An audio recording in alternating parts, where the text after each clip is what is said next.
Let's do this.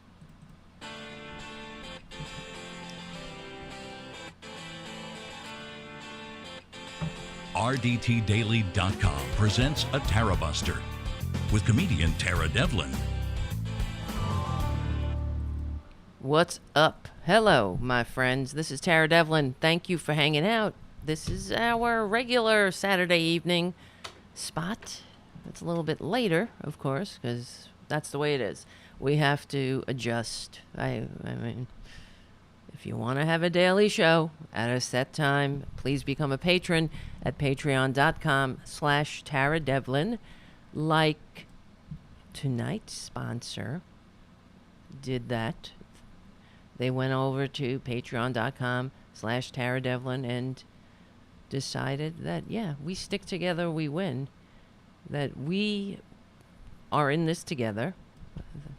This person understands that we're on the right side of history, decency, dignity, and democracy, and without a liberal media, we don't stand a chance. So I want to say that tonight's show is sponsored by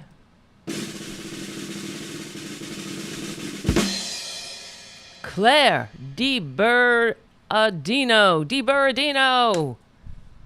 Yes, Claire DiBerardino.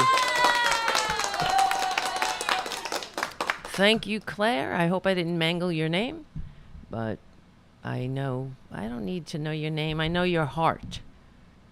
I do need to know your name. It matters. I care about you, Claire.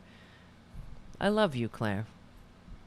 Claire, what are you doing for the next 40 years, Claire? I'm just kidding. I don't know who you are. But I'm really glad that you decided to join us here and join the Tarabuster community to keep the show going and growing. Thank you, Claire, for taking that leap. And also, it means a lot that I know how everyone is stretched thin now, and everywhere you go, people are asking for support.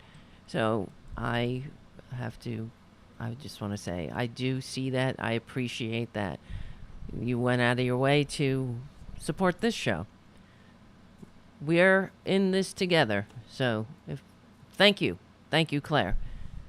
And thank you, everyone else. Thank you, White Rabbit. Thank you, M. David Sohrabi. These are our, White Rabbit, who's an old patron, and White Rabbit upped his patronage, but also White Rabbit does me, he's been, or she, I don't even know, White Rabbit. I don't know anything about you, White Rabbit. So, except that you cut the videos. You've been timing my shows, and it really makes a difference. It helps because people can go jump to the certain clips they want to jump to. So, and White Rabbit informed me that they have been editing little clips. So, I appreciate that. That'll keep the show. That'll get the word out. So, thank you. And also Justin Burke. Another February patron. Guys, thanks a lot. Okay, the show isn't all plugs, right? Not all of it. There's some of it. It's a necessary evil. I didn't win the lottery. I told you I was very upset about that. But maybe. Gotta be in it to win it. Who knows? All right. Not that it's sad that that's the new American retirement policy. If you win the lottery. Guys, thank you, Errol Thomas, for your super chat right out of the gate. And I also see the chat room is filling up. So if you're on any other platform, come on over to youtube.com/C for channel/RD, no, not RDC, /Tarabuster. So youtube.com/C/Tarabuster. Thank you, Jim, for your super chat. And yeah, this is the real liberal media. It's the unapologetic liberal media. This is what we need. We see what's going on in Texas. I keep saying to myself, is it too soon to say, I told you so? When is it acceptable? Now, I saw online that Cenk Younger, how do you pronounce his name? Cenk Younger. He's got some pushback. He tweeted something about the guy. Wait, hold on, Joe Rogan he moved specifically to Texas because California was just too liberal for him, and he needed the freedom of Texas. And I'm not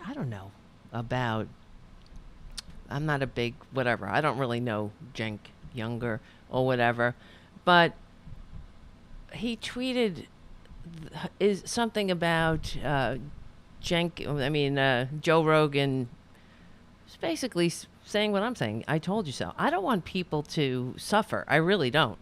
I don't want anybody to die. I really don't. This is what's going on. There's a child died of hypothermia here in the United States. But then, so Cenk Younger, people were pushing back on him. Progressives were saying, you're an asshole. Don't bring, that's mean. We're not like that. I'm trying to find the exact tweet. I didn't expect, it came up in my mind, so I wasn't prepared. Let me see. What's the guy's name? Joe Rogan, right? I'm looking for it.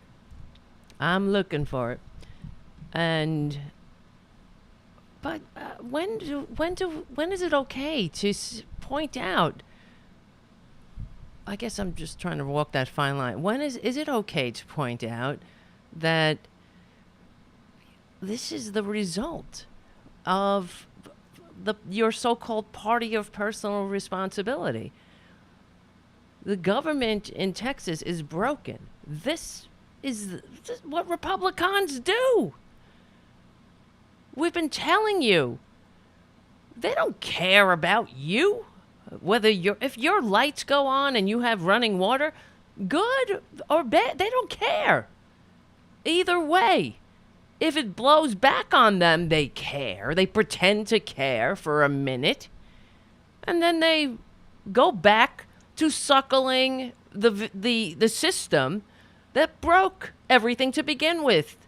Will they learn their lesson? Will those who voted? Now, I know that there are millions of normal people living in Texas, and they're fighting like hell to turn Texas blue.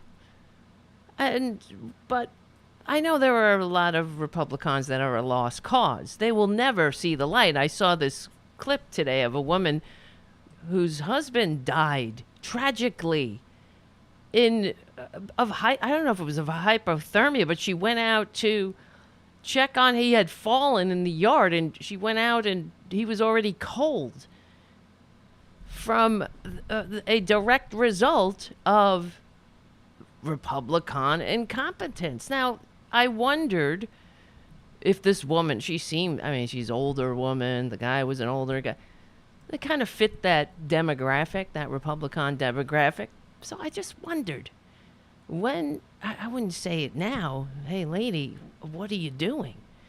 But can't you see everything that they do? The whole, let's have our own power grid. I was thinking about it today. What is the point of them? Well, I think about that every day, really. What's the point of Republicans? Because what are they bringing to the table, to this civilization, to the country? I know for a fact, we see it with our own eyes, they like waving the flag. They like that. They like wearing T-shirts with eagles on them. What else? They like stars. They like saying these colors don't run. But what's the point of them other than that? What do they bring to the United States? Ted Cruz? Somebody who flees in the midst of a crisis? He's just doing the Republican thing. That's what they do. And as you see, yet again, conservatism fails. It always does. It's a matter of who's holding the hot potato. This is what happened. That is exactly what Twitler said. When they warned him at one time that his policies, he was going to crash the economy. And he said, what do I care? It's not going to happen until I'm out of the office here. I won't be in office, so it doesn't matter. So whoever's going to be holding the bag when the Ponzi scheme unravels, sucks to be you. That's the Republican way. You get it? It's the truth. And, of course, AOC, the person who these Republicans have turned her into a demon. She's doing more for the people of Texas than their own goddamn senator.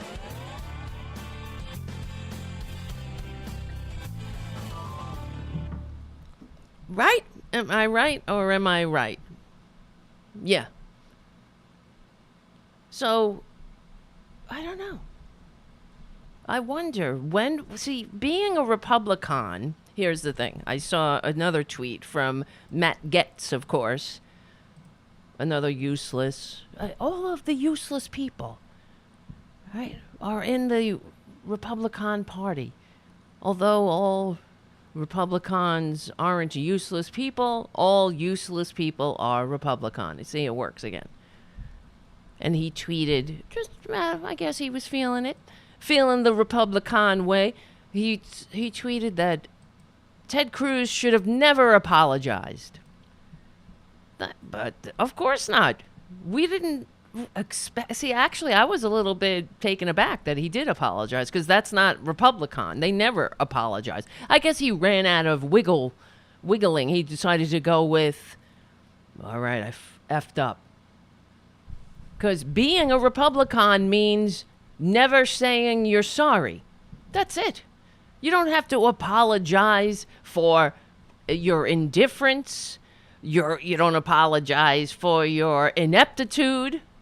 And you don't apologize for a damn insurrection. That's another thing Ted Cruz has brought to this country. Insurrection. And then I did an advanced Twitter search. I was looking up Ted Cruz, all of the things he said about AOC.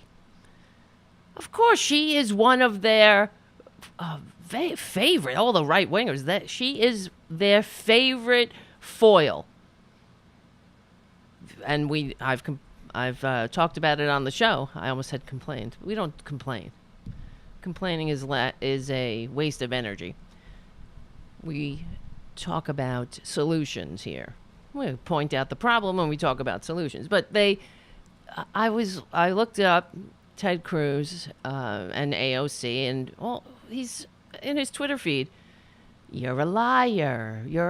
They're not bringing any examples. This is what they do. Attacking, crazy, trying to make her like Marjorie Taylor Greene. This is the tactic. By bringing absolutely any example. No examples. Just, well, that's being a Republican. You don't have to bring examples. Different rules. Right? Wait, hold on. Here it is. The tweet I was trying to find. Cenk Younger says, the only upside of Texas power outages is people like Joe Rogan, who were so proud to leave California and move to Texas, freezing their asses off. They said they wanted less government. Congrats. Mission accomplished. I hope you're not asking the government to come and help you. #freedom. Now, of course government is going to help them, because this is the United States. We're not, and in fact, even if they weren't part of the United States, you know that we normal people, progressives, would help. But what does Texas? I understand, people, we as progressives, as normal people, we you can only do so much in a effed up system. The Democratic, the normal, progressive, liberals, the normal people of Texas are working their asses off in this an oppressive right-wing controlled system. Right, exactly. So there's only so much you can do, and when you're working within the system. Republicans are grifters. They work outside the system. They don't, insurrection, that's the point. It wasn't a byproduct or an unfortunate accident. It was more like a happy accident for them. Insurrection is the inevitable ending of the right-wing story here in the United States. It always is. It has always been about destroying democracy. So congratulations now in Texas. What's going on in Texas is what I was thinking was they're completely off the grid. They don't want to be part of the United States. So I was wondering, I don't know, what are they helping? Are they helping us? Is this? But anyway, okay. I know there were normal people there, and people are suffering. So let's make sure, on top of this horrible accident, the only way we can get value out of this and do something that turned poison into medicine, so to speak, is to point out the effing fact that the whole damn system came grinding to a halt, and beyond the whatever money these scum-sucking parasites think they thought they saved. It's not about saving money for you and me, of course. It's about funneling money into the arms of people who don't even live in that state, while feeding this pathology, this bullshit pathology of rugged individualism. You're not a rugged individual. You're either a normal person who can function in a civilization, or you get the F out. Get out, like the Unabomber. This is what I always say. At least the Unabomber had integrity. He left the civilization. Well, maybe that's the wrong word to use, but these Republicans, they want all the benefit of civilization, but they don't want to have any of the responsibilities that we have to each other. And on top of it, they want to continue to lie and ensure that this will happen again if we let them. They will kill more people. Of course, they will cry their crocodile tears, but it's like in my own life when I've complained, or I've said it again, complain. I've shared with you guys before my frustrations with my sister, who thinks she's a Republican. How dare she? Really, it offends me, frankly. And there's a long story about it. As you guys know, I think she thinks she's Republican because, well, she doesn't know any better, but because she doesn't know history, reality, government, civics, none of that. And my father was a Republican, one of these Reagan Democrat assholes, and so I think she thinks she's a Republican. So because she's being loyal to him somehow, you know what I mean? Even though he was the only one, he was the outlier. But I see it in my own life, having to try to explain to her, because when my nieces and nephews were in college. And the college tuition is not cheap, as we know, here in the United States of serfs and lords. Like Mitt Romney said, you get as much education as you can afford, like in the good old days when the rich were the only ones that had the ability to be educated, and everybody else went and toiled in the field and shut your mouth and die and get your mansion when you're dead. Just don't pester your betters. But this thing, the United States, was supposed to be different than that. And all right, I'll be right back. This is Tarabuster. It's a cliffhanger.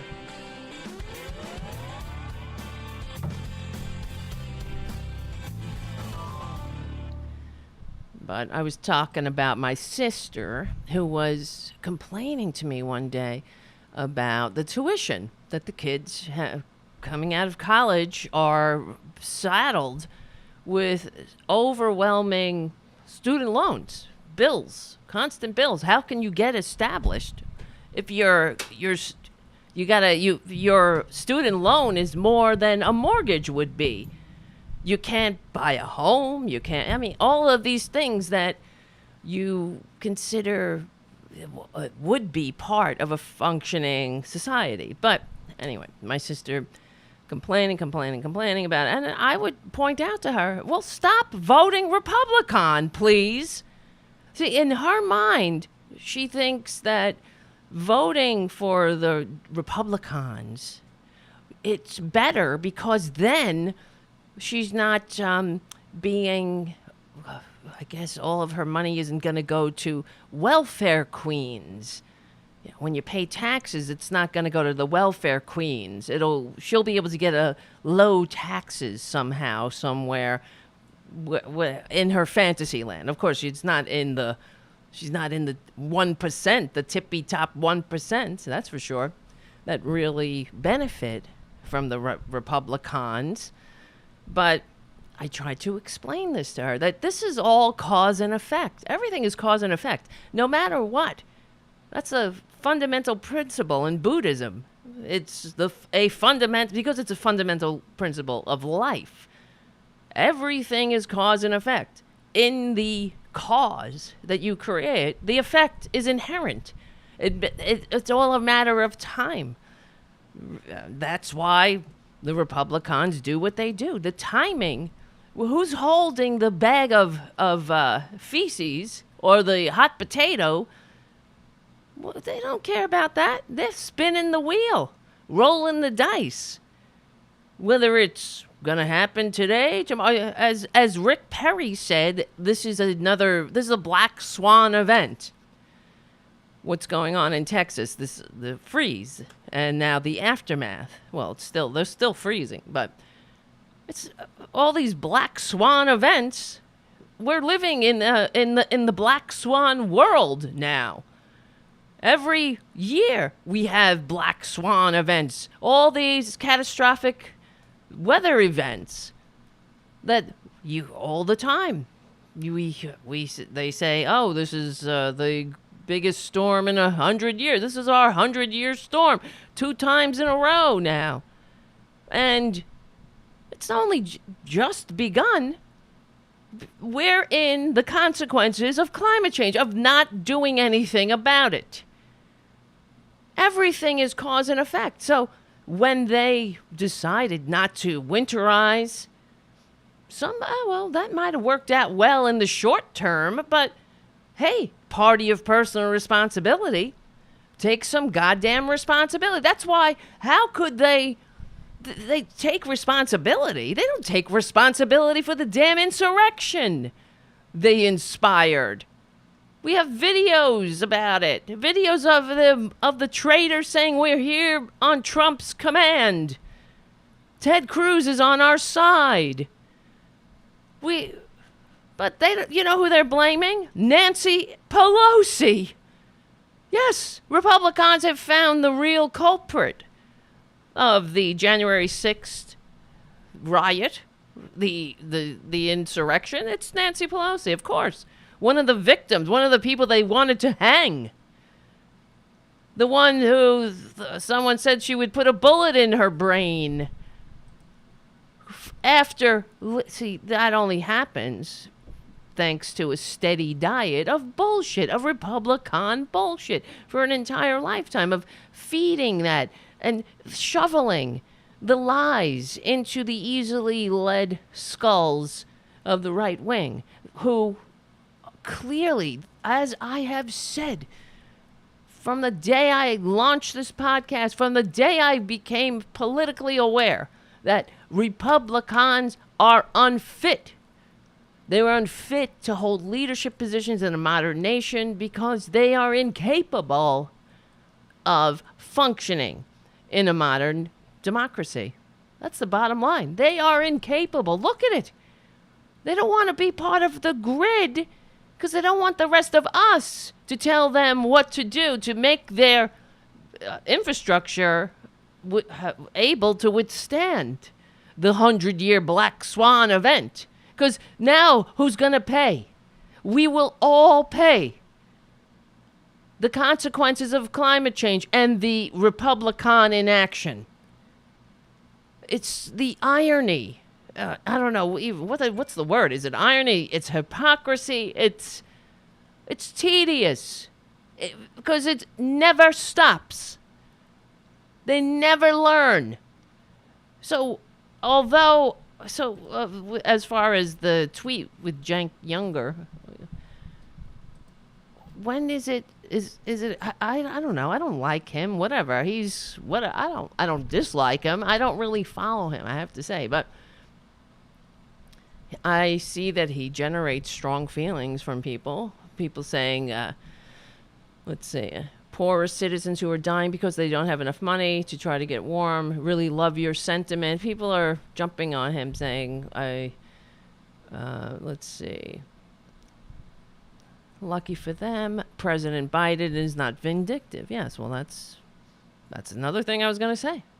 You see, what would be happening if this was Trump? Of course, Trump would send help to Texas, but if it happened to a blue state, there's none of this. You don't hear Joe Biden, well, if you take out Texas, as they want to be taken out, as far as the grid is concerned, then we have a perfectly functioning energy grid. It's like Twitler said about the blue states. If you take out all the blue states, yeah, look, all those people who died in blue states, they don't count. They died of the Trump virus. Doesn't count. But I'm bringing this up, this tweet, because I don't know. I'm kind of like that. I feel the same way. I'm not trying to make people, I'm not, what's the word? I'm not happy people are suffering, but let's learn this. When do we get to say, I told you so? Because maybe I'm wrong. Let me see what you guys are saying in the chat. Because I believe we have a duty to say that. We have a duty to say, I told you so. You know? I told you so. What did you expect was going to happen? It's like when they deregulate everything. This is what we were talking about the other day. All the conservative failures. Deregulating the savings and loan industry, deregulating Wall Street, deregulating the mortgages. Everything blows up in your face, and then you're holding the bag. It's all a matter of timing. Who is going to be holding the bag? Is it going to be you or me or who? Who will it be? Right? But it doesn't seem to matter. Nobody seems to change, or we don't seem to be able to sit down and have that after-action review and say, this is the problem. Conservatism is a big problem. It's not an ideology for a functioning society. I've asked this question forever. I'm asking again. Show me a conservative country, a conservative government that's effective, where the people are happy, free, wealthy, healthy. Show me. I don't see it all. I know that when conservative government, what you have in conservative government is nothing but income disparity, upward immobility, hierarchy, concentrated wealth. And that's what we have here. And into this system, in order to keep that bullshit system going, they throw in the divide and conquer racist ideology, the racist tactic. Unreal. So when do we say, I don't know. And then, because when I read this tweet, I thought, am I an asshole too? Oh, I didn't mean to hit that button. Am I an asshole? See, that would be a good way to stop the show. am I an asshole too? And just go, bye. Now, that's why I guess I am in some ways. We all have our strengths and weaknesses, but is it wrong to say, I told you so? I told you goddamn so. I don't want people to suffer. That's not the purpose of progressivism. We're trying to ensure that we're moving forward together. Not everybody is at the same level. We understand that. See, I'm hearing them in my head, hitting me with the same old bullshit Republican lies and distractions. Like, oh, you're communist. You want everything the same. No. I just want a democracy that works. And you know what? Not only do I want a democracy that works, so do you. So do the people of Texas. They don't deserve this shit. Who does? How much do you have to hate yourself to make build that kind of system that fails when you need it the most? That's Republicanism. And it's also why you see the right-wingers, they're excusing it. So if we don't say, I told you so, then nothing's going to change. Nothing down the road will change. Nobody will learn their lesson because the Republicans, they're great at getting away scot-free. That's for sure. Never having to change. The fact that they blame the Green New Deal on the failure of Texas says it all. It speaks volumes. And Ted Cruz leaving, he's not the only one, too. There's another Republican, here it is, another Republican rep, Gary Gates, fled Texas in a private jet at the height of the deep freeze. That's what Republicans do. While they're claiming to support the troops and thank you for your service, they don't serve anybody but themselves. Just like, know them by their fruits. Action speaks volumes. Who's this guy? Let's see. Texas state lawmaker Gary Gates lost power at his Fort Bend County home on Tuesday. On Wednesday, he hops on his private jet to the magical land of Orlando, Florida. His ill-timed escape came the same day as Senator Ted Cruz and his family flew to Cancun. This is from the Daily Beast. Ana Lucia Murillo wrote this. Gates, a Republican, said he made the decision after his pipes burst. 30% of his home flooded and he began to see mold. My wife is still recovering from an illness and she's been battling for 2 weeks. So I'll wear a mask maybe. And the room of my adult daughter, who is mentally handicapped and still lives with us, flooded. Gates told a local TV station in an interview that he needed to get to a place where he would have dependable power, dependable internet, dependable phone in order to continue his professional duties. He couldn't go stay with his other daughter, he said, because she had also lost power. Apparently, Florida was the next best solution. But adding confusion to an already baffling decision, a reporter from the Fort Bend Star tweeted that Gates' chief of staff told him Gates flew to Orlando for a business meeting. So the lies start. That's who they are. Everything is bullshit, lies, cover up. The lawmaker said he did attend a meeting with a vendor for his property management business while in Florida, but denied if it was pre-planned. He also said the Fort Bend Star's source was not his actual chief of staff. Oh, yes, everybody's picking on them. So many of the constituents were in the same predicament, and they did not have the chance to take a flight or leave town, said Cynthia Ginyard, chairwoman of the Fort Bend County Democrats. Nope, you can't raise the temperature. Nope, you can't bring back the water, but you can be there, she said.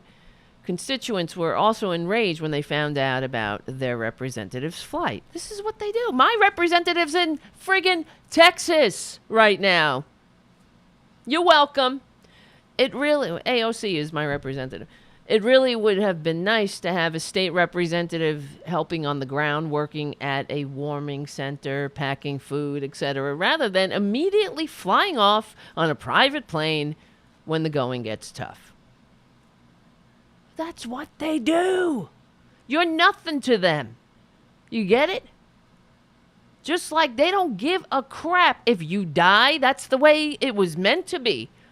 Survival of the fittest. Just like that asshole's statement, that mayor that we read the other day. That's what they think. He said the quiet part out loud. They're not in government for altruism. They're not in government to go help. Especially when the going gets tough. That's not what they're there for. They're there to make the going tough. That's it. That's their purpose. Make it worse. Make it suck. Make it ugly. But as long as you give me my piece of the pie, give me my slice. There's greed going on here. There's money being passed again. As long as I get my cut, that's who they are. Otherwise, if it wasn't, prove me wrong, okay? If they were there for altruism, they wouldn't fly away. If you're there to serve and help, you don't fly away. When the going gets tough, you would go out, you're cold, yeah, it sucks. Your neighbors, your constituents, the people who pay your friggin' paycheck, you failed. You failed them on so many levels. You failed them when, in regard to creating the circumstances that made this possible, you failed them.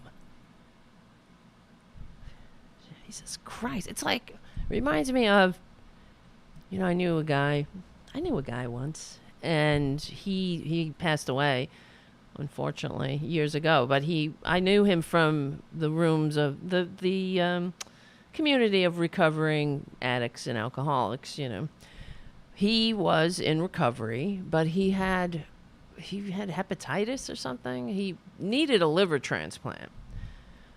And they put him way, way down on the list because of his alcoholism. So even though he had been clean for 10 years and going on more and more time, he died before he was able to get a liver transplant that he needed to live, even though he had been clean for years and years and years. But they used his addiction against him, saying, well, what are we going to do? We're going to give you ruined the liver God gave you. Now we're going to give you another one? We're going to give it to somebody who's not going to drink it into an early grave. But in my opinion, this is what it feels like watching Texas. If nothing is changing, if nothing changes, clearly these Republicans, these representatives, they're not changing, so they got to be changed themselves. But otherwise, what are we going to do? Keep bailing you out again? You put yourself in this situation. Am I wrong? It's not like, and you can argue it's not like addiction in a sense, which is a disease, but it is a delusion.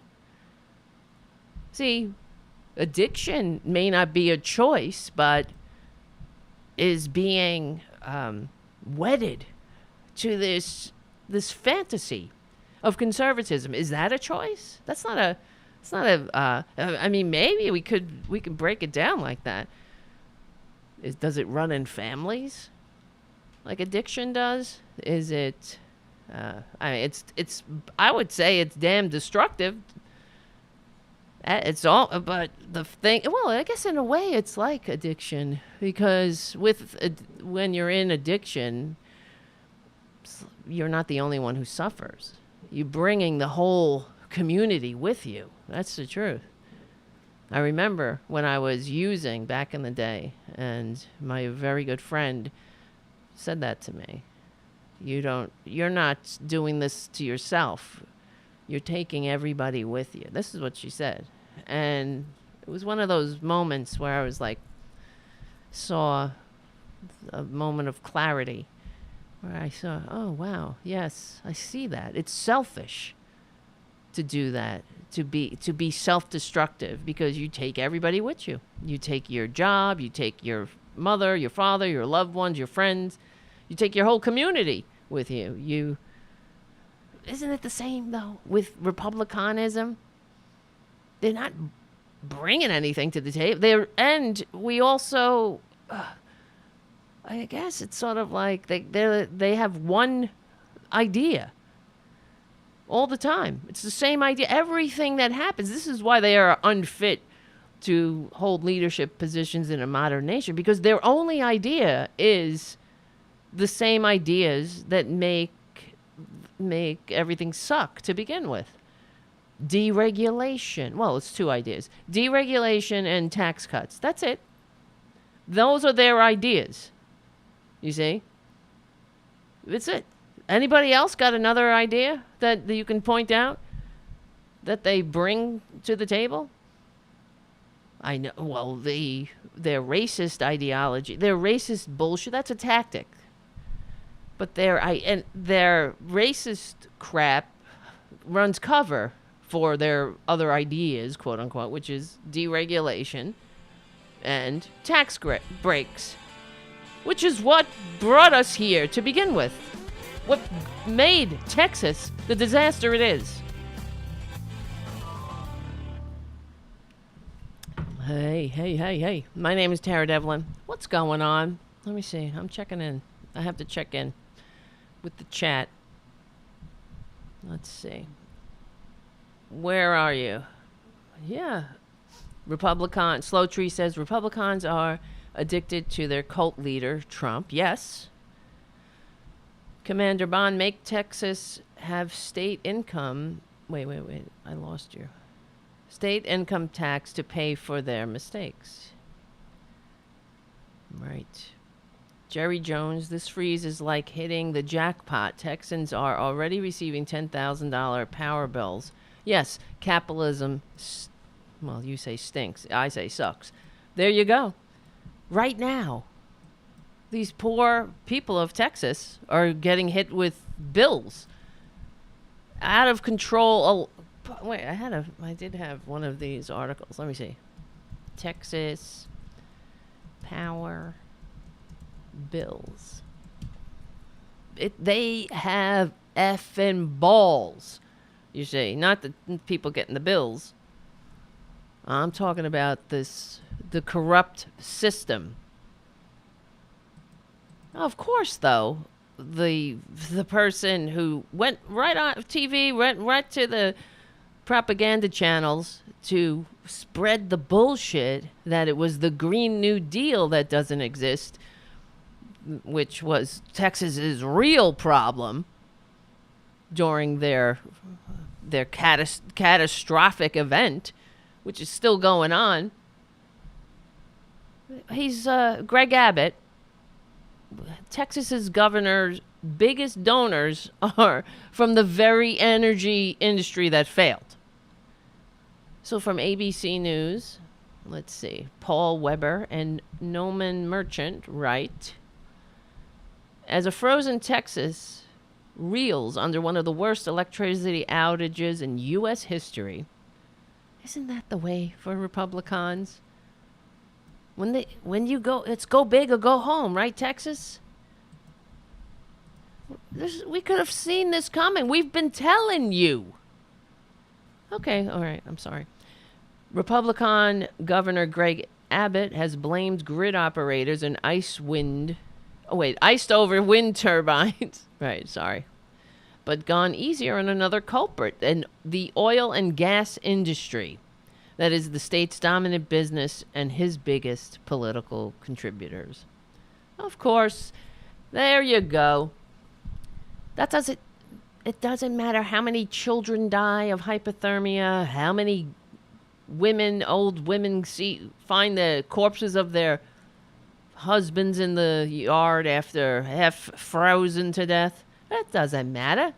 Capitalism works, as Bloomberg says. As the toll deepened Friday from a week of historic winter storms, which have killed more than 20 people. I think it's more than that now. Wait, what? Well, it's the 20. This article was from yesterday. Excuse me. The dogpiling on a power grid that is proudly isolated from the rest of the country ignores warnings known by the state GOP leaders for years. It's almost like a murder suspect blaming their right hand for committing the crime, says Democratic State Rep James Talarico. His suburban Austin home lost power for 40 hours, had no working faucets, when roughly 1 in 4 people in Texas woke up under instructions to boil water, which is still going on. Like most of the state's 30 million residents, I can't say this word. What's wrong with me? His power is controlled by grid managers at the Electric Reliability Council of Texas, which Abbott again leaned into Thursday. More than 4 million people at one point were enduring outages. And the people in this council, the Electric Reliability Council, they don't even live there. That's the other thing. Well, whatever. They're rich. Fabulously wealthy. They're rich. Let's see. Don't live in Texas. Because that's all that matters, right? As long as you have heat and water, right? As long as you can fly off to Cancun or Florida, as the case may be. As long as you can make a buck for you and your friends. That's the meaning of government. Not to make sure that people have power and heat and water when they need it the most. You see? That's what's so disgusting about the Republican Party in general. When you need them, they're never there. They leave you on the battlefield every time. Oh, yeah. Because that's what it's about. Leaving you on the battlefield. If you're on the battlefield, you're a sucker. That's what Twitler said about veterans, losers and suckers.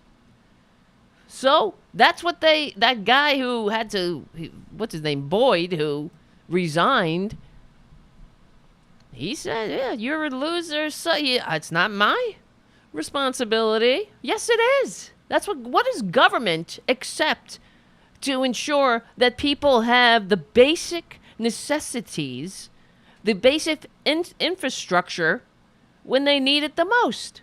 Isn't that the mark of a functioning civilization? This is a joke. You see what the Republicans have done to this country? They have turned us into a damn joke. And worse than that, they've turned us into a warning for the rest of the world. And it's shocking, it's sad, and most of all, really, it's sad. Because nobody wants to live like this in a country where you got to be embarrassed. But I'm tired, as a normal person, as a progressive. I am so effing tired of pointing these things out to people who refuse to listen. So what do? I say, with as far as being a normal person, progressive, Democrat, liberal, you must keep evolving without them.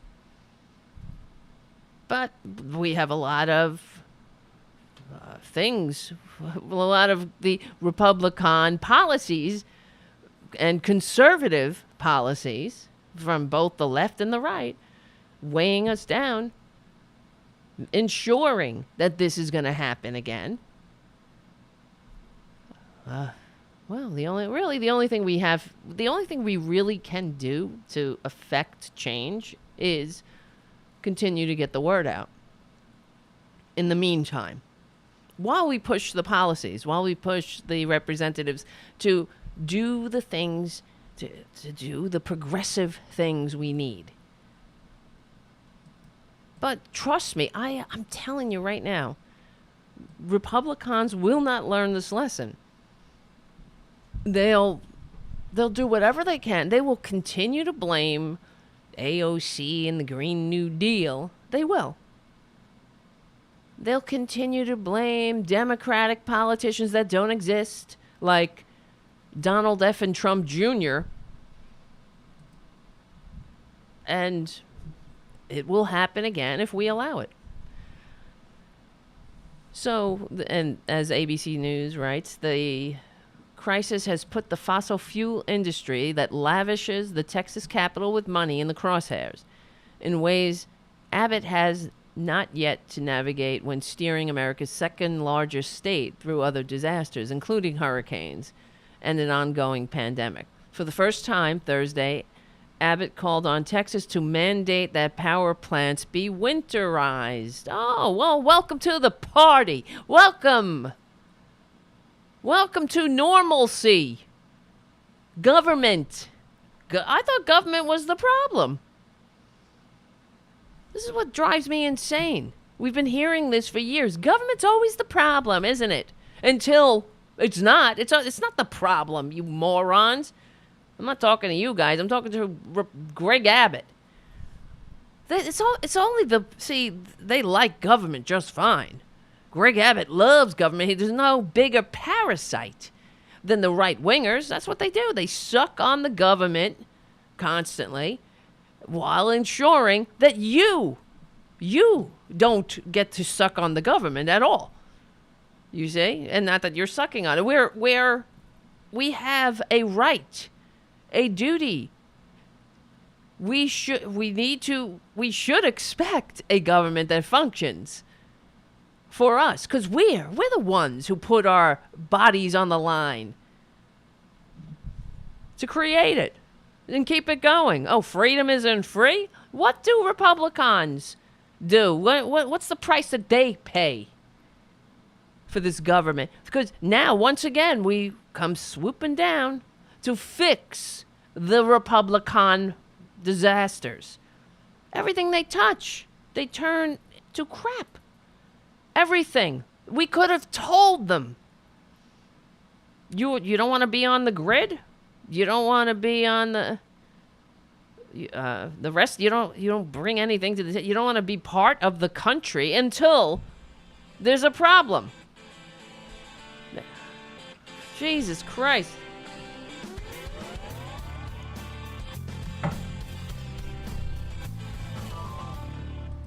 Unbelievable. Anybody, am I wrong? Yes, the U.S. has a failed democracy. Yes, play Dave on the chat. Yeah. You know what else? We also the picture of Ted Cruz's dog sitting there. Poor thing. What's with Republicans and their dogs? Don't they know how to take care of things? Of course not. Not even their own dog. Remember when Mitt Romney put his dog on top of the roof of his car going 75 miles an hour down the highway? Disgusting. And they thought it was funny. Mitt Romney thought it was funny. They shared it. Because the dog was so scared, he soiled himself on the roof. Well, you put Mitt Romney on the effing roof, please. You see?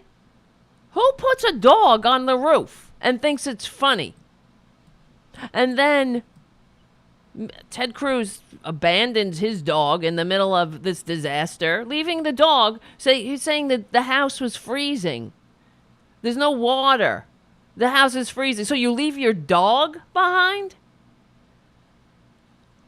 And, he said he did it because he wants to be a good dad. Real good dad. Showing your daughters that when the going gets tough, we get going the F out of here, and we leave our little snowflake behind. That's the dog's name. Because that's how you teach. You want to be a good dad. You're teaching them the Republican way. Taking no responsibility. Taking absolutely no responsibility. and never learning either. Who gets to be Ted Cruz's age and thinks leaving a dog home alone in a house that has no heat and water, thinks that's a good idea? A living creature. I mean, and who thinks that, like Mitt Romney, strapping the dog to the top of a car in the luggage rack? Who would ever think that that's a friggin' good idea? Who would do that? It's beyond belief. How do you think that that's a good idea? Putting your dog on the roof? Put him in the car with you, you freak. Why would anybody do that? But that's who they are. I guess it's something wrong. I can't talk. Something damaged in them where they can't put themselves in the shoes of other people. They don't even care about their own dogs. It's beyond belief. You put a dog in the car. You don't put it on your roof. So this poor animal doesn't know what's going on. All it knows is all of a sudden it's flying down the highway at 60 miles an hour. And that's not comfortable. But then, of course, they make a joke out of it. And then Ted Cruz, the whole thing. All of them. Are there any redeeming qualities? I guess that's the point. And we don't even want to go into Mike Huckabee's son who hanged a dog for fun. These sick bastards. Right. Jim on the chat says, doesn't even occur to them to be caring. Exactly. It's beyond belief. I wouldn't leave. Would you? Would you leave a dog if this is part of the problem with, when during Katrina and during this is why now in natural disasters, the federal government makes accommodation for people and their pets, because there were people that wouldn't leave their pets in Katrina and they died. The pet and the person. So I wouldn't leave my pet either. Thankfully now, in emergencies, dogs and cats are welcome, and animals. And because people, that's good. That's a good thing. If you have compassion, you care about other creatures, you have a human heart. That's what it means, being a human. Yes, Paradu on the chat. Humans versus conservatives. Exactly. That's what it is. Are you a human being? This is why I call them waste of human DNA. You should know better. What is wrong with them? Leaving your dog in the middle of a freezing house with no water. And effing off to Cancun. Sick. And that's what you teach your daughters, you see? That's what's even worse. Wanting to be a good dad, my kids wanted to leave, so wanting to be a good dad. Oh, hold on, everybody. I'll be right back. I'm just going to drop my kids off in another country. Everybody, I swear, it's going to be quick. You won't even miss me. And then the Republicans, you actually have them making excuses for him. Oh, he had this planned all along. Everyone is, they're piling on. Why don't you talk about, of course, the whataboutism, Cuomo. Right? Now, see, Republicans want to know with Governor Cuomo. I don't like Governor Cuomo either. He's a damn Republican, in my opinion, but he's not like, a Ted Cruz Republican. He's a tedious corporate Democrat, which is sort of like that's a normal Republican. The ones that we have nowadays are something's way off the evolutionary chart in the wrong direction. But now you notice they're all they're concerned about the people that died because they were sent to nursing homes. Well, this was not first of all, I hate to be put in the position of defending Cuomo or defending any of them, any of these corporate Dems or Republicans, but the fact is, nobody would have sent people to a nursing home on purpose if they knew they were going to. A policy that was not just a New York thing. Yes, and I'm sure he didn't want to release the numbers, and that's what corporate Dems do. Corporate Dems, just like corporate cons, they all suck. But he knew that Twitler, they were going to use it against in any way that they can foment get political points, because that's it. See, we only care about the people who died out of the, I guess, incompetence, Cuomo's incompetence, but not the 500,000 who died because Twitler said that the virus was going to disappear like a miracle. It's sickening to me, all of it. I don't know why. I didn't even want to talk about that. It just comes up. Unreal. But here's Republicans. From Washington Monthly. Texas blackout of 2021 was primarily a human failure. Here. By James Cargus. The world's energy capital, Houston, just suffered one of the greatest energy failures in America, with 4.4 million people left to face Arctic temperatures with no heat. Isn't that nice, Republicans? Thanks. I'll be right back.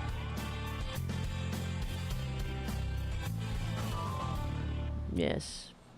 We often take for granted how much our daily lives depend on a massive and complicated electrical grid that is simultaneously invisible and on every power pole and in every room, visible with a light switch and an electric outlet. Behind these massive grid failure is a system that operates in real time, feeding off countless smart meters, blah, blah, blah, blah, blah, blah, blah, blah. But the wind turbines did not cause the blackout. Of course, I'm just paraphrasing. Federal oversight would have not made a difference. Let's see, he said, frozen fingers are being pointed at ERCOT's lack of federal oversight because the feds regulate interstate commerce. Texas avoids it by not integrating, blah, blah, blah. Federally regulated systems fared only slightly better. The problem is they needed to winterize. They were warned. What do you call it? Wind turbines are right now functioning in Antarctica. Why not here in the United States? Well, it's because the United States of serfs and lords never, the lords in the United States of serfs and lords never met a sacrifice they couldn't sign you and me and everybody else up for. That's why Ted Cruz, the Republicans fleeing town, well, when it hits them, when the consequences of their actions come to their doorstep, they F off. But they're only effing off literally, but they have effed off figuratively their entire political careers. Unbelievable. Where is this? Yes, it's the party of stupid. Oh, here's the thing I wanted to read. 4 more, in all of this, okay, going on. 4 more states propose harsh new penalties for protesting fossil fuels. This is the priority of Republicans. Arkansas, Kansas, Minnesota, and Montana. Dawn Goodman spent her 50th birthday among towering pines and yellow birches, whose tree rings make her lifespan seem like a child's in comparison. But on that cool, overcast Saturday in December, The growling of construction trucks and chainsaws drowned out the natural soundscape of the gushing fresh water and wind whispering between pine needles and the banks of the Mississippi River.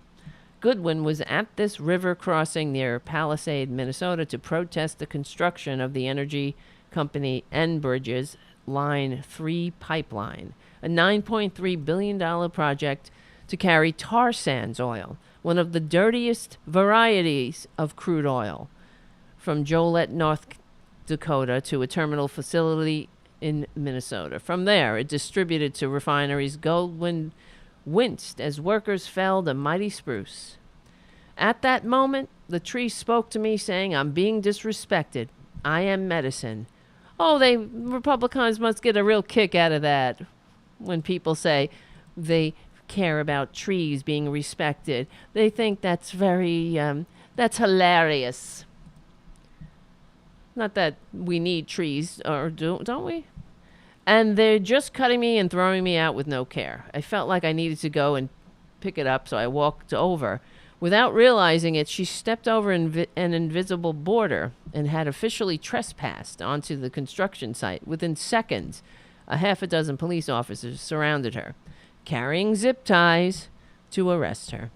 Video footage of the incident shows her bundled in an oversized green hoodie, with fellow activists chanting, "Let her go."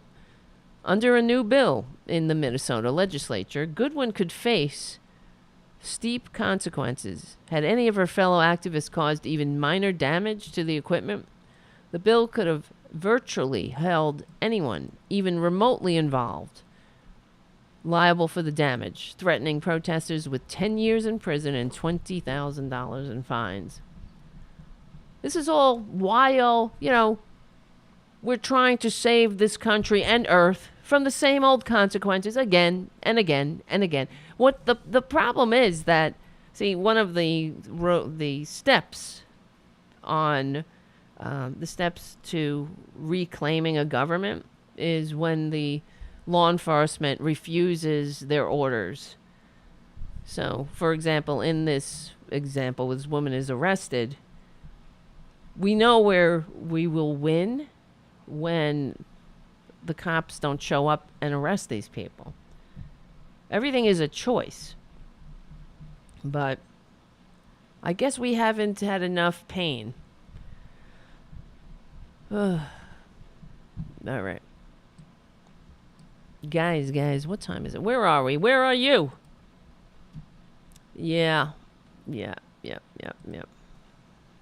I'm looking at the chat. So much for Republican love of free speech. Exactly. If Texas wants to flex their independence, have them repay the federal government for the assistance. Of course, Lee in New York City, because how many billions and trillions of dollars? Wait, let me see. Joe Biden has already declared a state of emergency. Let's see. Because he's not a vindictive prick,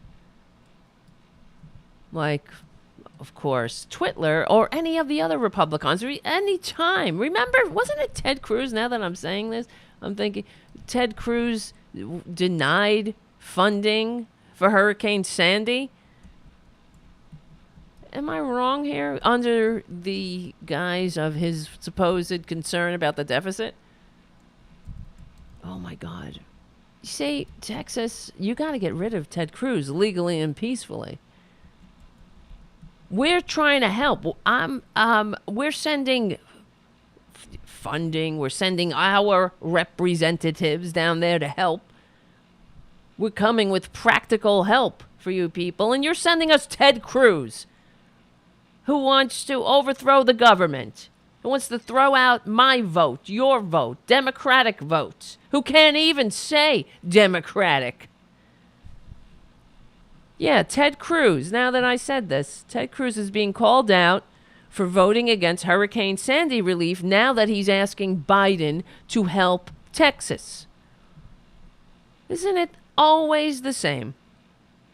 And trust me, if something happens, when something happens here in blue states, we'll have the same old Ted Cruz. We'll He'll pop up again. We'll hear how much he cares about the deficit. So this is an Uprux, Matt Prigg. Texas and neighboring states are in a rough patch right now with a freak winter storm. But, okay, let me get to the... One of Texas's senators has rightly called for disaster relief, and hopefully they will get it quick. Two things, though. Not only was Cruz among the number of Republicans who made jokes last year. Oh, here, remember this. When California suffered through their own energy crisis. See, I forgot about that. Because there's so much disgusting behavior when, as far as Republicans are concerned. It never stops. They made jokes. I remember this now. Let me see. Ted Cruz. California is now unable to perform even basic functions of civilization, like having reliable electricity. Biden, Harris, and AOC want to make California's failed energy policy the standard nationwide. I hope you don't have air conditioning. That's the Republican for you. A good one. Unbelievable. Now with Texas suffering a similar fate, the cold weather has caused an increase in energy uses. The state can't keep up. Cruz and his buddies' words are coming back to bite them. Unreal. Well, not unreal. Not unreal. Dan Crenshaw, remember that?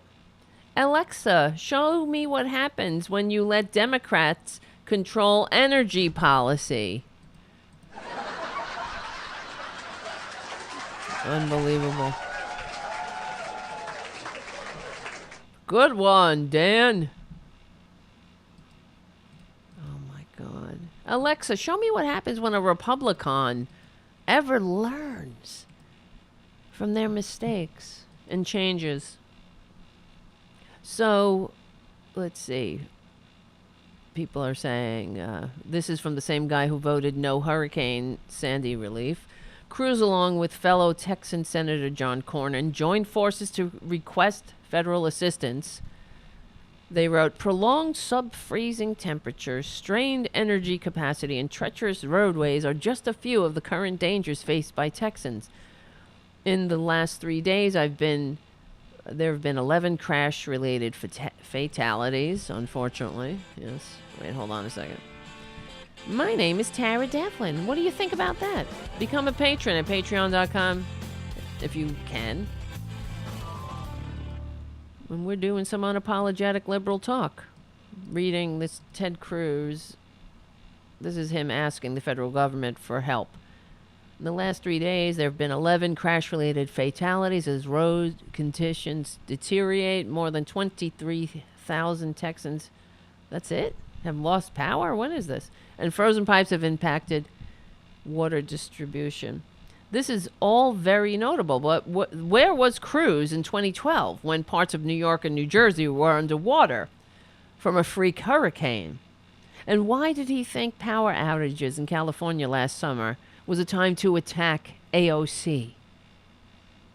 But it's never the wrong time to attack AOC when it comes to these Republicans.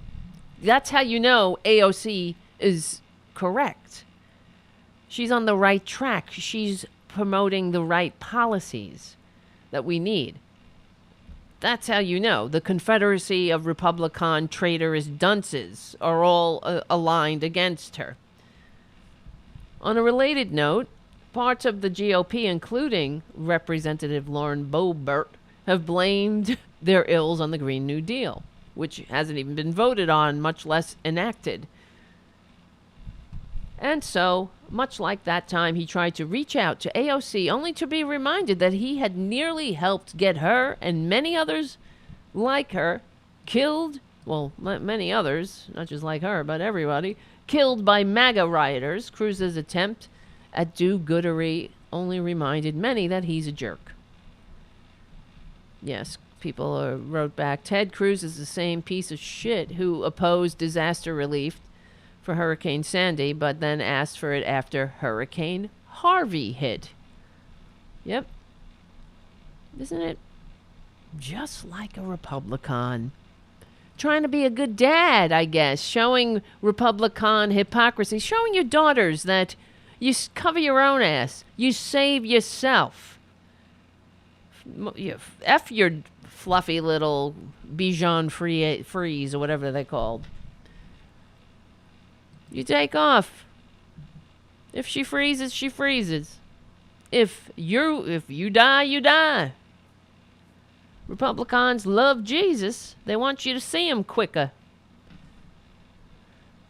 Unreal. Isn't this unbelievable, having to share this? How can you share this country with these people? Right? You can't. Okay, let me clarify. We have always had to share the country with morons and anti-American, anti-democratic fascists, undercover fascists or out in the open. But you don't give them power. You don't allow them to have power. The only time this country has ever taken leaps forward and had come close to being a more perfect union are the times when we've enacted progressive policies. Period. End of sentence. It's enough. And that's why I do hope you guys did your homework and called Nancy Pelosi. This is an aside. And told her to stop asking for Republicans to take back their party because America needs the Republican Party. Please. Please.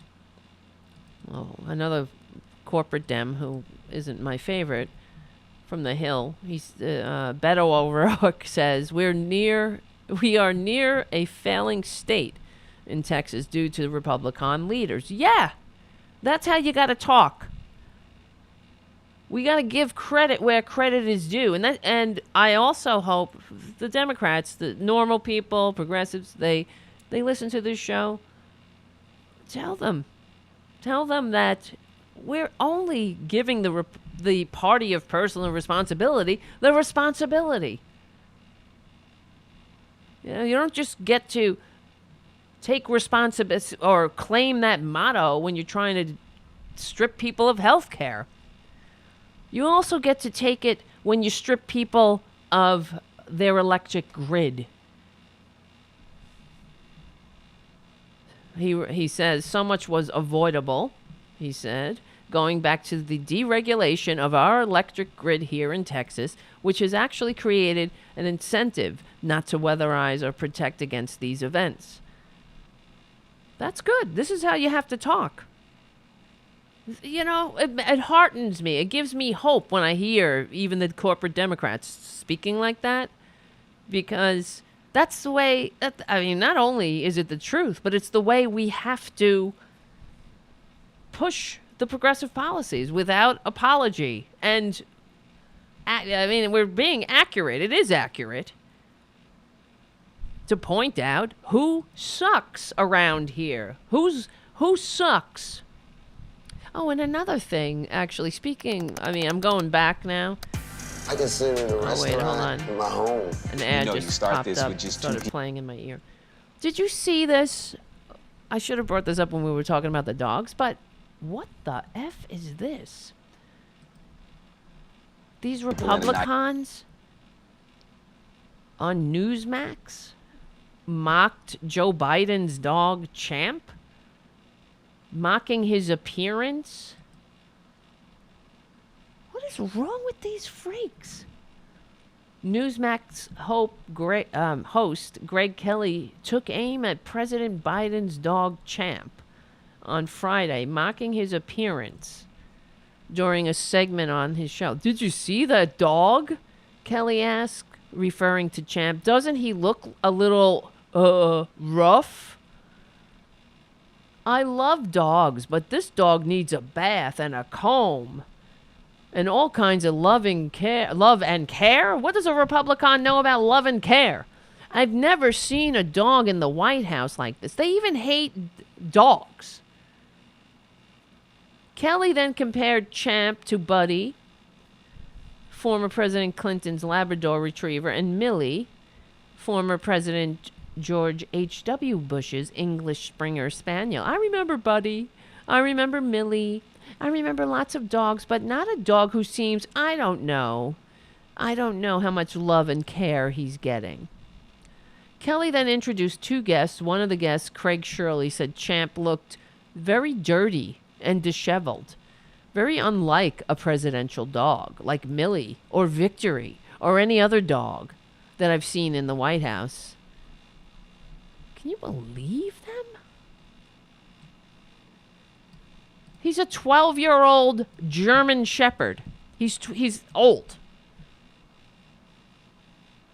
I want to show you something I noticed. Hold on. Doesn't he look a little rough? I love dogs, but this dog needs a bath and a comb and all kinds of love and care. I've never seen a dog in the White House like this. I remember Buddy. I remember Millie. I remember lots of dogs, but not a dog who seems wasted human DNA again. How much love and care he is getting. Let's bring in the historians. I'm having fun with this, obviously. Of course he's getting loving care. He's a 12-year-old German Shepherd.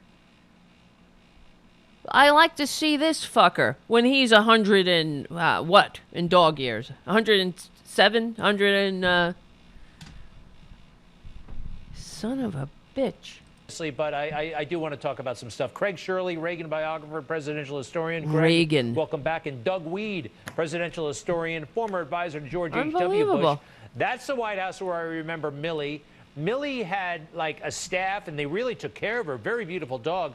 This dog looks like from the junkyard. And I love that dog, but he looks like he's not been well cared for. Really? No, not at all.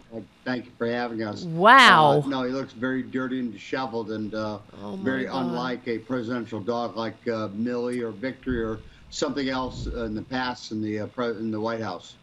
They have a panel in there to discuss this. A bunch of... Oh, I like to see... Look at this guy, now. Look at him. How's he looking? Looking pretty disheveled. Something else in the past in the... I like to see what he looked like when he was 22. He probably didn't look much different. He's probably... I don't even know. How old does he look? Maybe he is 22. That's just what happens when you're a Republican. It ages you. You get real ugly. The inside, ugly. Sickening. Everything about these Republicans, there's no redeeming qualities to them. Picking on a 12-year-old German Shepherd. An elderly dog. Freaks, bastards. Is this oh my God, the show? Guys, this is Tara Devlin from Tarabuster. Become a patron at patreon.com/Tara Devlin. Remember, we stick together, we win, and we will win. We're on the right side of history. We're on the right side of decency, dignity, and democracy. My name is Tara Devlin. Become a patron, patreon.com. I'll see you later. We stick together. We win.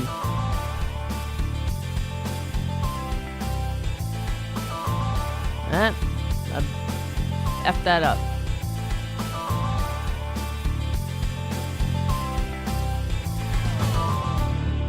All right. We're back. That was Progressive Voices. I have to cut the show down for Progressive Voices. It is what it is.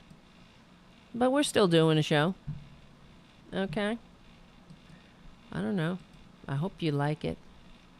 I hope you... I don't know what else. I hope you care. I know you do. Thank you all. We got a lot of people in the chat over at youtube.com/C4channel/Tarabuster. I'm also working on... What else is happening? We're doing... you guys know that that Facebook shut down the RDT Daily Facebook page and basically destroyed RepublicanDirtyTricks.com. It's over. So it sucks because it took me 12 years to build up an audience of 160,000 people. Now we're starting from way behind at the Tarabuster Facebook page. So if you can become, or not just become a patron, but sign up for the Tarabuster Facebook page and other things. We're doing a website. I'm going to have a Tarabuster website. So we'll put everything there. Because I realized that it was hard to find Tarabuster. So people will most likely they expect to have a website. So I'm going to have that. And then hopefully we'll have some original articles and whatnot over at the Tarabuster website. And then I want to make we're going to get some, I don't know. I got to do something about the gifts, the patron gifts. So got to give some gifts out, but I have to make them first. I was thinking of, I don't know. What do you think? Magnets? Maybe some nice magnets? I don't know. Everything. You see how it is? It's all an investment in what? Having a functioning democracy. This is what it takes. We don't have the Mercer family. We only have each other. So there we go. And when I'll make you this promise. So if you're a patron now and we get new swag in, everybody will get something.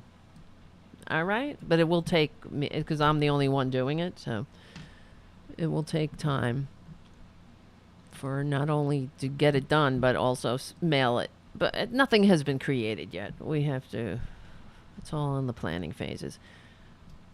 All right. And all right, here we go. I wanted to just read something from Greg Palast at gregpalast.com. And he connects the dots, too. Greg, he writes, Texas gets laid. How the Bush family turned off the lights. Maybe because Texas gave us that wet-lipped huckster, Ted Cruz. You think that the state deserves to freeze in the dark.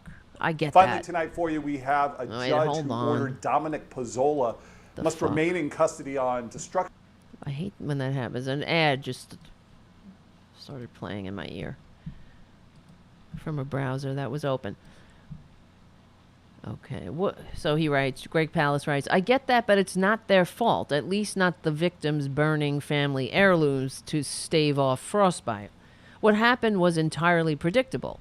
Power distribution expert attorney Beth Emery said of the blackouts, she told me this 20 years ago, after the first blackouts in Texas and California, following the cruel experiment called deregulation of the power industry.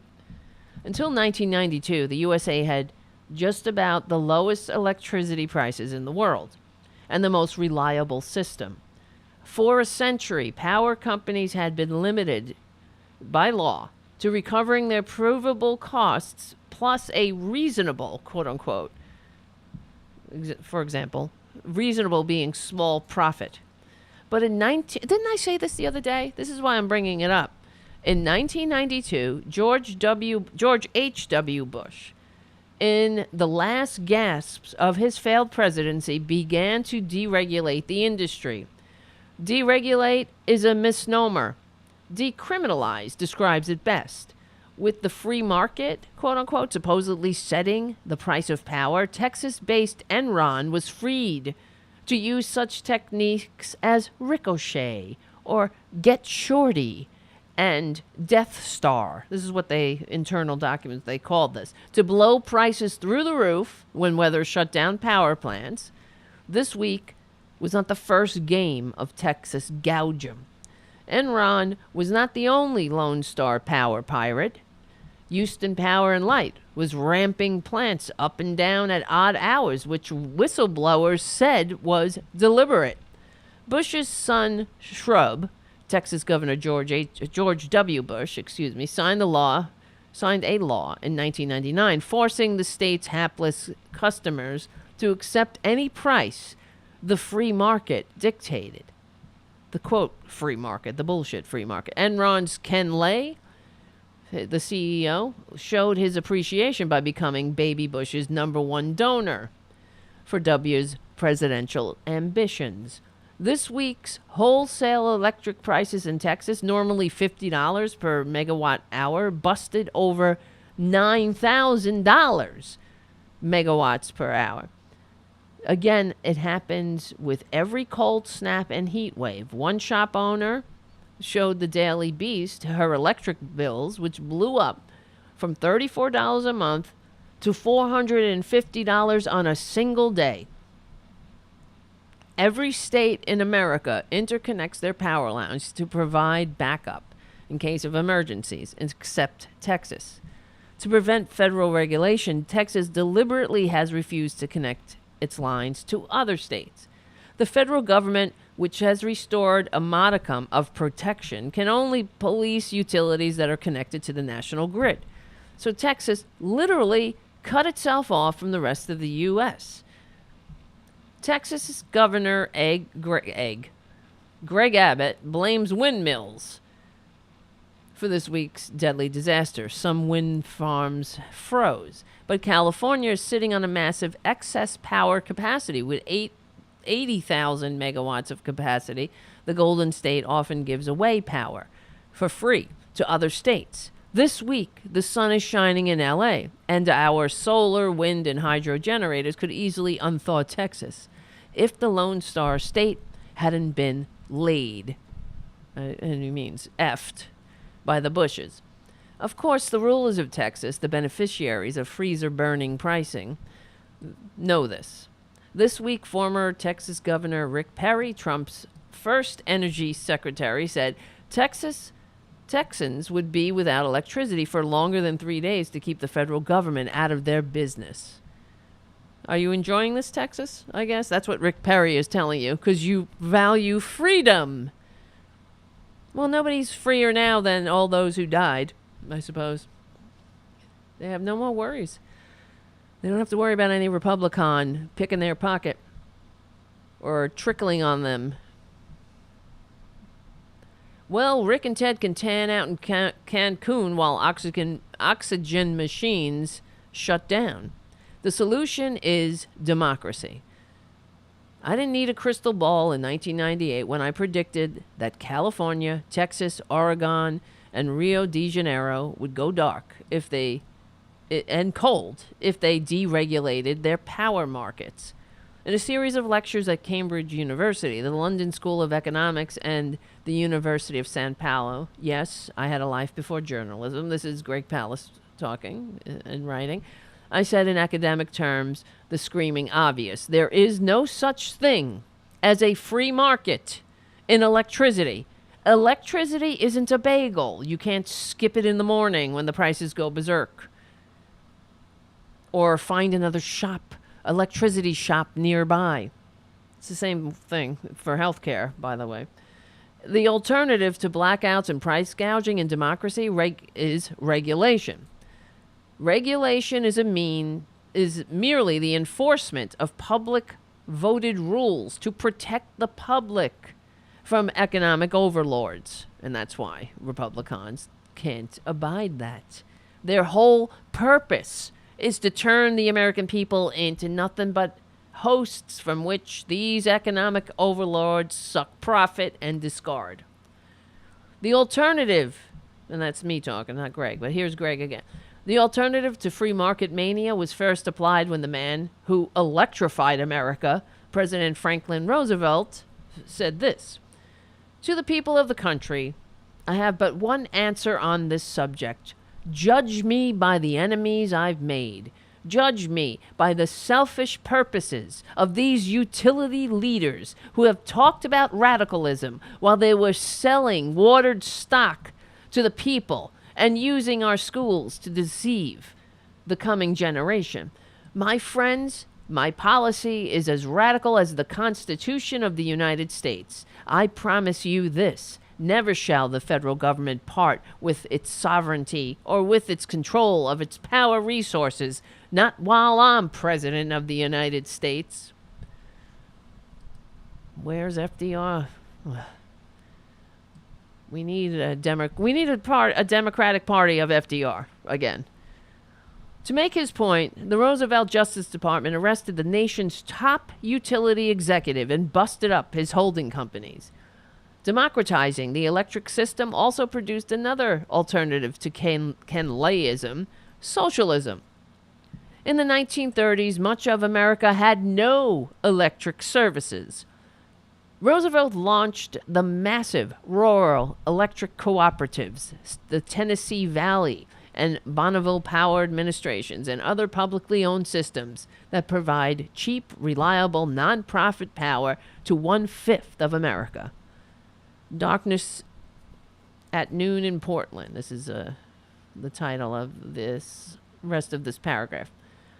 The reason Portland, Oregon went dark this week goes back to July 20th, 2005, when the governor of Oregon, Ted Cruz, vetoed a bill that would have allowed the city's residents to take ownership of the Enron-owned power system. According to my professors, Milton Friedman and George Stigler, the problem with the formerly regulated and publicly owned systems is that they were too reliable. Utilities, which could only charge what they spent, supposedly gold-plating the system, example, invested too much into making sure it works. The privateers of Portland and Houston can now pocket the savings from letting their systems decay, and they have. So the solution to the deadly darkness is obvious. Mr. Roosevelt? More Mr. Roosevelt and less George Bush. Absolutely. This is the solution. We know a bit. We talk about it here all the time. Of course it's the solution. It's always been the solution. That's why Republicans, before FDR's body was even cold, they were trying to find their FDR to compete with him in the public consciousness. And they found that in Reagan, who is a disaster. Everything that's wrong with this country, including the Texas blackouts right now, or the power failure, the freezing of our fellow Americans in Texas, can be traced to Reagan's doorstep. And this bullshit, free market, everything. As long as as long as some people at the top can make a buck, then we don't have to promote the general welfare. That's what they're saying. That's what this whole thing in Texas is about. The general welfare be damned. Oh, this is a black swan event. Well, the purpose of a power grid is to have a functioning civilization, not to make a few people very rich. It's disgusting. And so I'm hoping, as part of what we're doing here, is getting this word out. We're in this together. We the people, we're in this together. There are more things that are more worthy. There are things that are more, what am I trying to say? Things that matter more than greed. Right? We do this better together. We have to have a functioning power grid. Some things we do as a community. But we do everything as a community, really, when it comes down to it, including set the rules of the game, of the capitalist game. And we have to decide, ultimately, what is the meaning of life? I know. I don't know. I mean, I don't know 100% what the meaning of life is. It's not to make a few people very rich at the top while everybody else can go pound sand and eat cake and burn their heirlooms and die in their beds of hypothermia. Boil snow. Because they have it too good. Oh, the American people have it too good. They got used to flushing their toilets. That's what these Republicans want us to think. I was just trying to be a good dad by effing off and leaving you all out to die. leaving my dog behind, leaving my constituents behind. I was just being a good dad, teaching my daughters to be selfish pricks, too, who have no values. The only value is greed and selfishness. I mean, that's who their standard bearer is to the core. That's who they all are, though. They all prop up that sick system of selfishness and greed, and I've had enough of it. I don't know about you. All of them. They're unfit, incapable. And it's about time we let them know it. Without apology. Yes, I'm glad AOC is in Texas. Being this shining example of whether you want to bash her, pick on her, call her names. She's somebody that wanted to represent her community. And not only that, she could use her position to help. So good. Anybody, all of these Republicans in Texas who AOC, they bash AOC constantly. They should be ashamed. You think there'll be an apology coming? Well, you think Ted Cruz will apologize? He hasn't apologized for an insurrection. Of course not. All of the rest of it. How about them? How about like the Meghan McCains? Well, she lives here in New York now. She didn't live in Texas, but I don't know. Saying, crazy. She's crazy. Without any examples. But that's how showing people this is what we do. Supposedly, if you're a human being, though. One of the most tedious statements that we've all had to endure for the past however many years under this Reaganomics, this right-wing tilt that this country has been strangled by. We've had to endure all of the selfishness, the tickling of the racist funny bones, and then we hear, this isn't who we are. No, it's exactly who we are. But we're also decent, too. There are more decent people than there are of them. Oh, absolutely. And they're unfit. So the only way that they can continue to destroy this country is by cheating, blocking people from voting, using the power that the corruption, that the laws that have changed to funnel money into their hands, that have disempowered the American people and the American worker. They use that to keep us continually on the downward spiral. So we have to fight. Yes. Legally and peacefully, of course. But we fight with the moral high ground, always. We've never conceded the moral high ground. And the Democrats, the corporate Dems, like to concede it for us. But that's another thing we have to fight. They need to be schooled. Enough of that. No, they're wrong. Republicans are wrong. It's about time. How about we do it this way? Just give us a shot.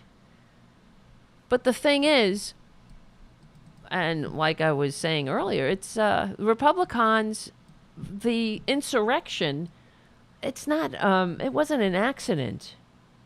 That is, it was the point. Actually, this article in The Atlantic, Republicans back Trump because of the insurrection, not despite it, by David Graham. That's case in, I mean, he really does lay it out succinctly. I'll paraphrase a couple of the things that he writes. In the Morning Consult poll, found that 59% of Republicans want Trump to play a major role in their party, but 54% back him as the party's candidate for 2024 after the insurrection, up from 42% in the days just after the insurrection. And even when he stood in and even with where he stood in late November, among other potential candidates, only Vice President Mike Pence reached double digits, like Twitler. That's more support than Trump drew in 2016. So he's more popular with them. Well, the former president, his protracted attempt to overturn the election confirmed the majority of Americans, normal people, patriots, that Trump was unfit for office. It proved to the majority of Republicans that he really would take drastic action to stand up for their beliefs. And this is me talking, not the article. Their belief is, bottom line, an anti-democratic one. They don't want to have a democracy. I've been saying this for years. And here it is. When you have an insurrectionist, and the failure, too, the failure from sea to shining sea. The only thing they haven't failed at is making the rich richer, you see. That's it. So that's the point. And they haven't failed at gerrymandering and voter suppression and all of the things that we have to overcome to have a functioning civilization that's there when you need it, when it's freezing out. The events of January 16th were the actions of only a few thousand of the most rabid Trump supporters, and in the days that immediately followed, some observers, including Trump allies, were quick to point out that it didn't represent the mass Trump faithful. In my opinion, bullshit. But in the weeks since, the two factions have converged. During the Senate hearings, Trump's attorneys argued that his impeachment was somehow a slap in the face to the 74 million Americans who voted for him and wanted him to be reelected. Conflating the two groups might seem like a cynical ploy and unfair, merely for those who merely voted for Trump, but not for the fact that polling shows this larger group has mostly come to accept and even, wait for it, applaud the insurrection. So, do you understand how much danger this country is in because of these right-wingers? Literally, figuratively, in every way. Right-wingers will fail you every time. If you want a functioning society, this is what we have to bring to our argument, what the Democrats have to bring to their arguments with these right-wingers, that we're on the side of democracy. We're on the side of the founders, the patriots. We're on the side of every person that ever sacrificed their life for this country. They didn't sacrifice it so the country can have a couple of billionaires lording over a failed state that couldn't even keep its citizens warm or fed or drinking clean water. This is all the sign of a failed state, but it's the sign of failed Republican state. Jesus Christ. And it's only going to get worse because Trump will, as you guys are saying on the chat too, he's going to be the featured, I guess, keynote speaker at CPAC. You have an insurrection. Being a Republican means never saying you're sorry. That's it. You don't have to apologize for an insurrection, for failed infrastructure, for turning the United States into the United States of serfs and lords, for making the country the laughingstock of Earth. Oh, or the COVID capital of Earth. Yeah, the laughingstock too. How do you take Twitler seriously and Ted Cruz? Everything about this party. It's a reflection on all of us. And even, all of them. Matt Gaetz, the rest of just everything about them. They need to be put into the permanent minority. Otherwise, we're done. The country's done. I'm just looking at the time. I want to make sure. Okay, because I want one more thing I wanted to show you. I don't know if you guys saw. This is a whole other.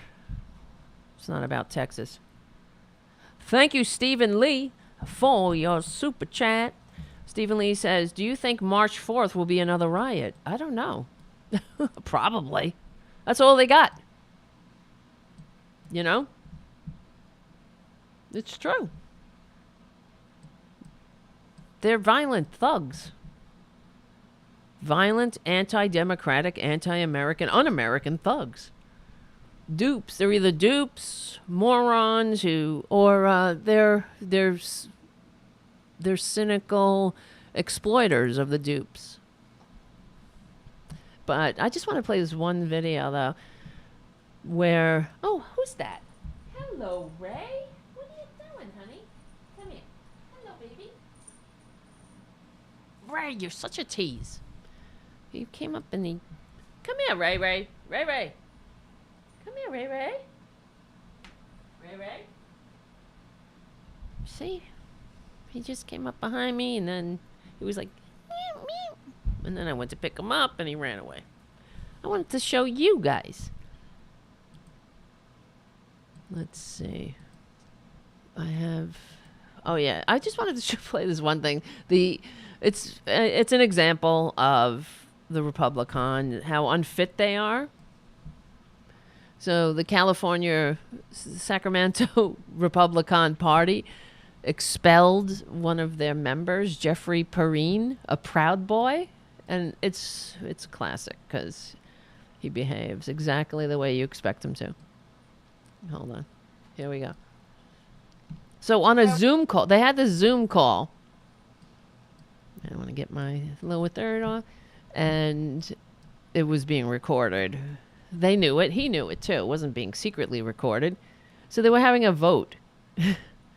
Because he's a fascist, racist, moron, everything that really usually is a plus in the Republican Party. But this particular branch of the Republicans, maybe they're trying not to be a complete joke. Good luck.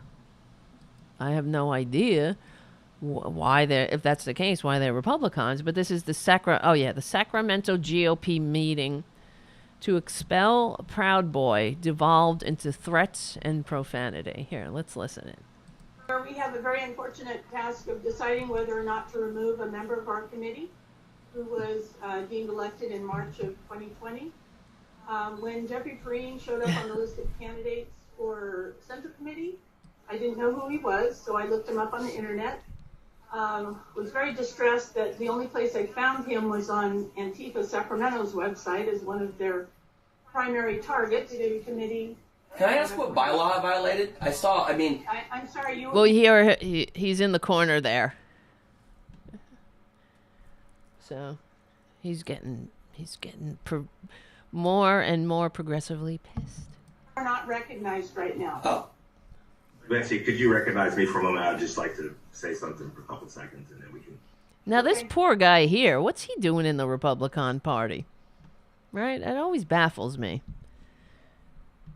I know why white morons, white ignorant crackers like Jeffrey Perrine are in the Republican Party, but I don't know. What's the appeal for somebody who has darker pigment? I don't get it. Thanks. So I'm 34 years old. Social media exists now. Ms. Perrine, I don't know you, but one thing I know is that I grew up in Watts, and I never liked it when gang members would come on with threats.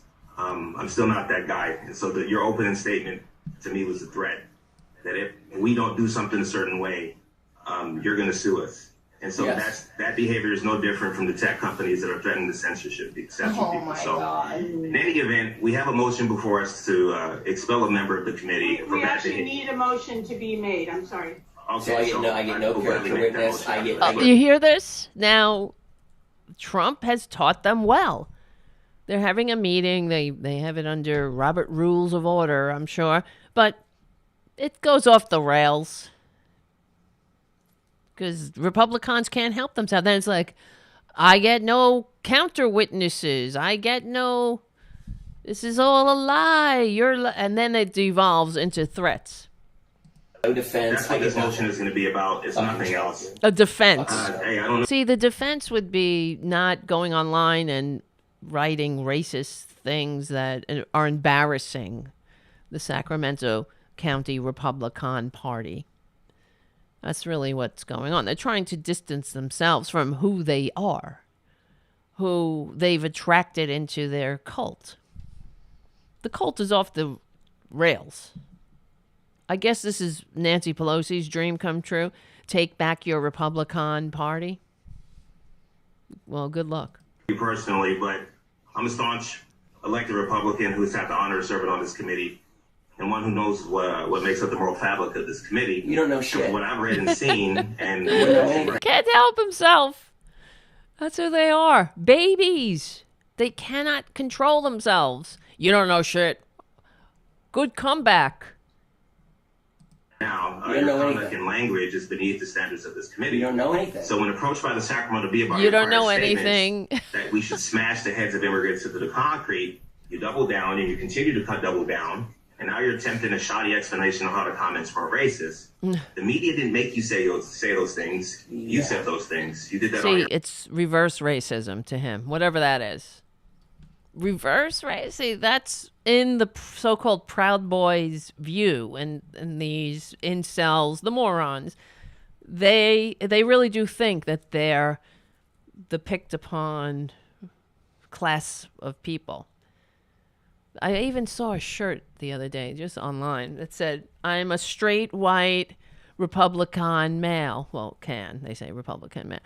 Now that I've pissed you off, shut your mouth. Like, I give a shit just because you are a straight, so straight acting. Let's get that straight, but straight pretending. Who knows, really? Because you don't have the courage to live an authentic life, so who would know? You're probably a closet case. That's what I gather. That's what makes you so angry and out of control. If you only got help, you might have a nice life. You might find somebody you want to spend some time with. I don't know. Get help. That's all. That's instead of going through life like Jeffrey Perrine, screaming and yelling on a Zoom call because you're getting kicked out of your little Republican club for being a racist and spreading bullshit racist crap and threats all over the internet. So instead of behaving like an adult, we wouldn't be here if he was an adult. I understand that. But he proves them right by his behavior. He's being kicked out for threatening, for being a racist, for posting threats, and then he starts being a racist and spreading threats. And in our initial conversation, we were led to believe as an executive committee then that you truly understood how hurtful and damaging and offensive your comments were, not only to the committee, but especially to those of us who are children of immigrants. My mom came to this country and was amnestied under Ronald Reagan. So these type of comments aren't consistent with everything the GOP represents. And in the weeks following your statements, further videos have surfaced that demonstrate your inflammatory talk and behavior all the norm. I'm coming for you, bro. And you regularly make I'm coming for you, bro. I'm coming for you. On intimidation tactics and violence, and you're hiding behind Look the First at him. Amendment. You hear this? And this guy, watch for him. I don't know this guy's name. I guess he must be in the article about it. They're going to put him up front.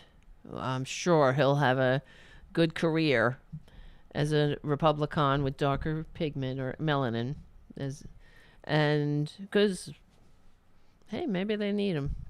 I don't know. He doesn't seem completely a lost cause, but if you're a Republican, makes you wonder. It does. Why? Why are you in that party with people like this? You want to be around people who are decent, right?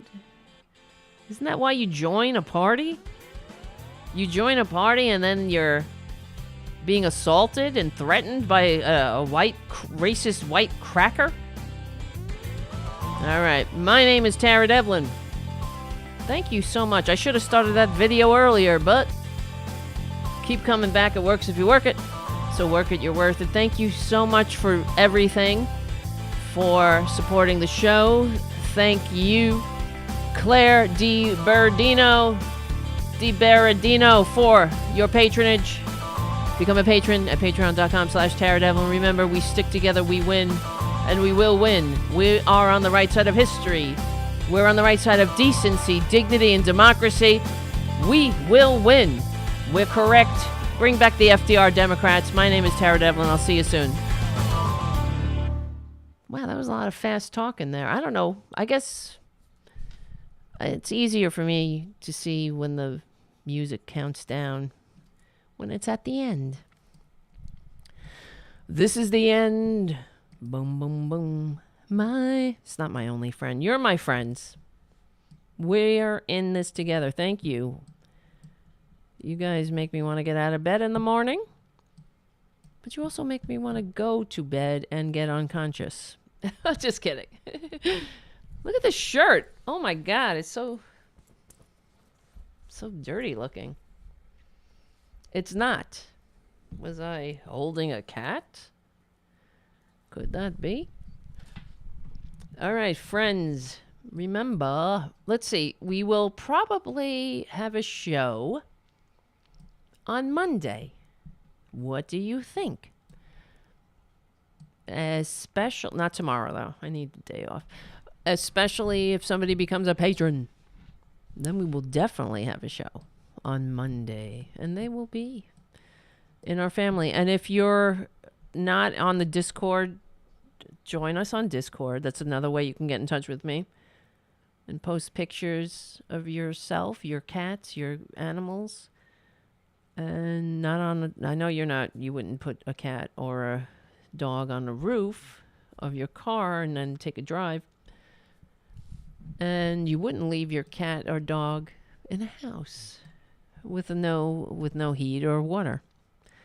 That's why we will win, because we're normal people.